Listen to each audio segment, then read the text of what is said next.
ይህን የምትመለከቱትን ዜና ዛሬ ከእንቅልፍ የተነስቼ ጠዋት ላፕቶፔን ስከፍት የተመለከትኩት ዜና ነበር። በጣም አስገርሞኛል። እናም ደግሞ ከዚህ በፊት አንድ ቪዲዮ ሰርቼላችሁ ነበር።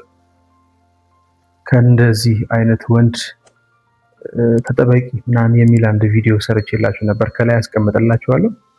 እና ቶክሲክ የሆኑ ወንዶች ባህሪያት ብዬ 5 ባህሪያትን አስቀምጬ ነበር። እና እንደዚህ አይነት ባህሪ ካላቸው ወንዶች ራስሽን ጠብቂ፣ አግሊ፣ በቃ ሩጪ የሚል አይነት ቪዲዮ ሰርቼ ነበር። እና ምናልባት ከእንደዚህ አይነት ወንድ ራስሽን ማራቅ ካልቻልሽ የሚገጥማችሁ ጣፋንታ ልክ እንደዚህ አይነት ጣፋንታ ይሆናል። እና ይሄ ዜናው ምንድነው? እንዳነበባችሁት ጽሁፉን ልክ ባልየው ልጆች ስትወልድ እሷ መንትዮቹ ልጆቿ ሁለቱም አይነ ስውር እንደሆኑ ሲያቅ ጥሏት ጠፋ። ከዛ በኋላ ከ20 ዓመት በኋላ ነው የተመለሰው።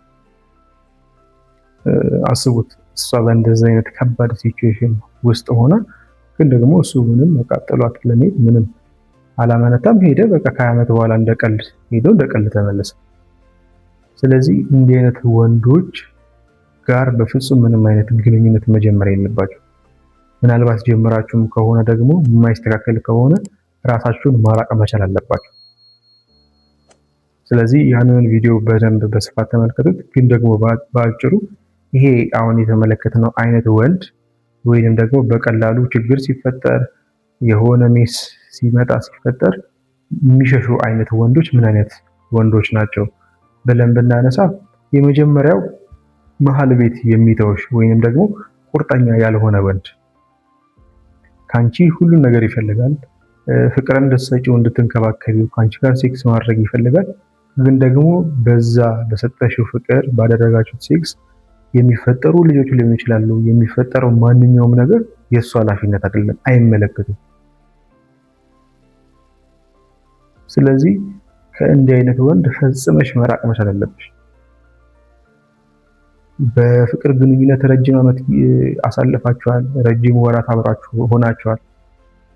ማድረግ ያለባችሁን ማድረግ የማይገባችሁን ሁሉ በፍቅር ግንኙነት ውስጥ ሆናችሁ እያደረጋችሁ እንኳን ምንና ምንድን ብለሽ እንኳን ስትጠይቂ መልስ የለውም። ስለዚህ ከእንዲህ አይነት ወንድ ጋር እንዴት ትኖሪያለሽ?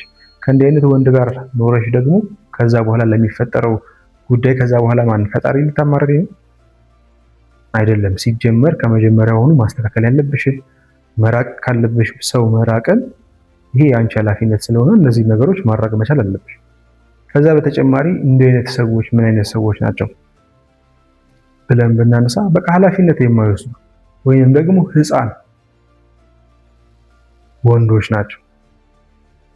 ምናልባት እንዴት እንወቃቸው ካልሽ ምናልባት በራሱ አጥፍቶ ራሱ ብዙ ጥፋትን አጥፍቶ ብዙ ጎርቶሽ ምናምን ራሱ ሊያኮርፍ የሚሞክር አይነት ወንድ ጥፋት ያጠፋው ራሱ ነው፣ ግን ደግሞ የሚያኮርፈውም ደግሞ ራሱ ነው። ይሄ ማለት በቃ ምንም ኃላፊነት መሸከም የማይችል እንዲሁም ደግሞ እንደ ህፃን የሚያደርገው። ህፃናት እንደዛ አይደሉም። ራሳችሁ አጥፍተው ምናልባት አታድርጉ አትንካ እያላችሁት ሄዶ እሳቱን ነክቶ አታድርግ እያላችሁት የሆነ ነገር አድርጎ ከዛ በኋላ ራሱ ነው የሚጮኸው። ራሱ ይጮሃል፣ ራሱ ያለቅሳል። ከዛ በኋላ ደግሞ ራሱ ያኮርፋል። ከዛ ደግሞ እናንተ ደግሞ እንድትተባበሉት ይፈልጋል። የህፃን ጸባይ እንደዛ ነው። ስለዚህ እንዲህ አይነት ወንዶች ልክ አሁን እንደመሰልኩላችሁ እንደ ህፃን ነው የሚያደርጋቸው። ራሱ ሁሉን ነገር ካደረገ በኋላ ከዛ በኋላ ጥፋቱን በሙሉ አንቺ ጋር ያመጣል። አንቺን ያኮርፍሻል። ከዛ በኋላ አንቺ እንድትተባበዩ ይፈልጋል። እንዲሁም ደግሞ ቁጭ ብሎ በስትክክል በነገሮች ተነጋግሮ ምናምን መነጋገር አይችሉም። ባጭሩ ተነጋግሮ ችግርን መፍታት አይችሉም። ሀሳባቸውን ማስረዳት አይችሉም ምናምን። በቃ ይሄ ህፃን ልጅ ላይ የምታዩት ባህሪ በሙሉ ተሰብስቦ እነሱ ጋር ያለ ሰው ከሆነ ይሄ ሰውዬ ካልተስተካከለ ህይወቱን መጀመሪያ ራሱን ካላስተካከለ ያንቺን ህይወት ልክ እንደዛ ሰውዬ ነው የሚያደርገው። ስለዚህ ያንቺ ህይወት እንዳይበላሽ ከፈለግሽ ከእንዲህ አይነት ሰው መራቅ መቻል አለብሽ። እንዲህ አይነት ሰዎች ማለት የራሳቸውን ህይወት የሆነ ሰው እንዲመራላቸው ነው የሚፈልጉት። ምናልባት በአስተዳደጉም እናት አባቱ የጠቀሙት መስላቸው ግቢ ገብቶም ከዛ በኋላ ስራ ይዞ ምናምን ለሱ ነገር ወይንም ደግሞ ራሱ ማድረግ ያለባቸውን ነገሮች እነሱ ሳያደርጉለት የኖሩ ሊሆኑ ይችላሉ። ስለዚህ እሱ በህይወቱ ሁሉ የሆኑ ሰዎች ወይ እናቱ ወይ አባቱ ኃላፊነት እየወሰዱለት በሱ ህይወት ኃላፊነት እየወሰዱለት ብዙ ነገሮችን ሲያደርጉለት የኖረ ሰው ከሆነ ወደ አንቺ ሲመጣም ይሄን ባህሪውን ካልተወ ኃላፊነቱን በሙሉ በሱ ህይወት የሚፈጠሩትን ነገሮች በሙሉ አንቺ ኃላፊነት እንድትወስጂ ነው የሚፈልገው። ስለዚህ ለሚያደርጋቸው ነገሮች ሁሉ እሱ ኃላፊነት አይወስድም። የሰማሽ ነው። ምናልባት ማድረግ ባይገባችሁም ግን ሴክስ አድርጋችሁ ልጅ ቢፈጠር ቢመጣ እሱ አይመለከተው፣ የእሱ ኃላፊነት አይደለም። እንዳልኩሽ እንኳን ልጅ እኮ በሁለታችሁ መካከል የሚፈጠር ነገር በሱ ህይወት ውስጥ እንኳን የሆነ ነገር ቢፈጠር ኃላፊነቱ የሱ አይደለም ያንቺ ነው።